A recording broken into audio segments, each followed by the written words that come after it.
안녕하세요. 주권선교사 방송입니다.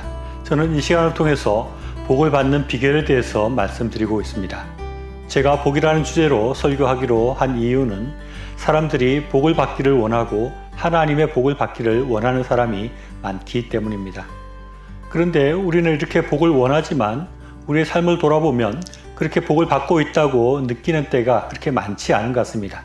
오히려 복을 받지 못하고 있다고 생각하고 불행하고 암울한 시간을 살고 있다고 생각할 때가 더 많은 것 같습니다. 그런데 이런 어둡고 힘들고 고난의 시간이라고 생각되는 그런 시간들이 우리에게 성공을 위한 시간들이 되고 우리가 복을 받을 수 있게 하는 그런 시간이 될 수 있습니다. 오늘은 그에 관한 얘기를 나누고자 합니다.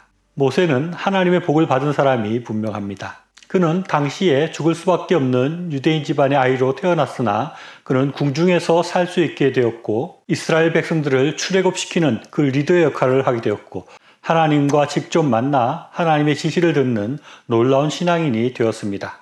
이렇게 모세는 세상적으로나 신앙적으로나 굉장히 높아지고 성공한 삶이라고 할 수 있습니다. 그런데 이렇게 모세가 복을 받아 출세하고 하나님의 앞에 크게 쓰임을 받은 사람이 될 수 있었던 비결은 과연 무엇일까요?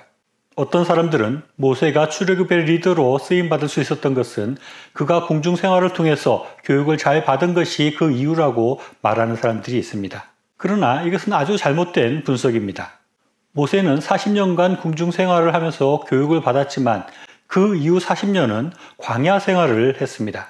모세가 궁중에서 받았던 교육과 지식들은 40년이 지난 후에 거의 쓸모없는 낡은 지식에 불과했습니다. 그런 궁중 교육을 받은 모세가 필요했다면 모세가 40살 때 출애굽의 리더로 세워졌어야 할 것입니다. 그러나 정작 모세가 하나님의 부름을 받게 되는 40년 광야 시절을 겪은 모세는 아무런 힘과 능력과 지식이 없는 평범하고 초라한 가축을 치는 양치기에 불과하게 되었습니다.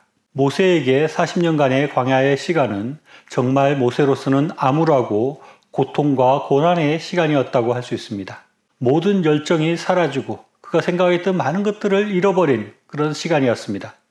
이런 모세의 40년간의 고난과 암울한 시간들은 모세를 아무짝에도 쓸모없는 사람을 만드는 것 같지만 오히려 이런 모세의 40년간의 암울하고 고통의 시간들이 모세를 출애굽 리더로 세워지게 하는 그런 시간이었습니다. 40년간의 광야의 어두운 시간, 좌절의 시간을 겪고 난 모세는 나는 아무것도 할 수 없습니다 라고 하는 아주 낮은 마음, 겸손한 마음을 가진 모세로 변화되었습니다. 하나님께서는 이렇게 낮아지고 겸손해진 모세를 사용하기를 원하셨던 것입니다. 그래서 하나님께서는 모세에게 그런 고난의 시간, 어둠의 시간, 암울한 시간들을 주시면서 모세를 낮추시고 겸손하게 만드셨습니다. 우리의 인생에도 이런 실패와 좌절의 시간들이 찾아옵니다. 그것이 하나님께서 모세에게 하셨던 것처럼 우리를 낮추시고 우리를 겸손하게 만드는 그런 시간일 수 있습니다. 그리고 그 시간들을 통해서 낮아지고 겸손해진 우리를 하나님께서 들어 사용하시고 높여주시는 그런 과정일 수 있다 하는 것입니다. 그래서 우리에게 실패와 어두운 고난의 시간이 찾아오게 될 때 우리는 스스로를 낮추고 겸손해지도록 노력해야 합니다.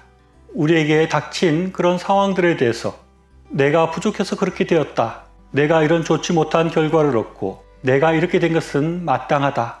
이렇게 스스로를 낮추고 겸손하게 생각하게 될 때 우리는 다시 하나님의 쓰임을 받게 되고 하나님의 높여주심을 경험하게 될 것입니다. 실패하고 어둡고 암울한 고난의 시간이 찾아오게 될 때 우리는 스스로를 낮추고 겸손해짐으로 다시 하나님의 쓰임을 받고 하나님의 큰 복을 받는 길로 나아가는 저희의 삶이 될 수 있기를 바랍니다. 시청해 주셔서 감사합니다.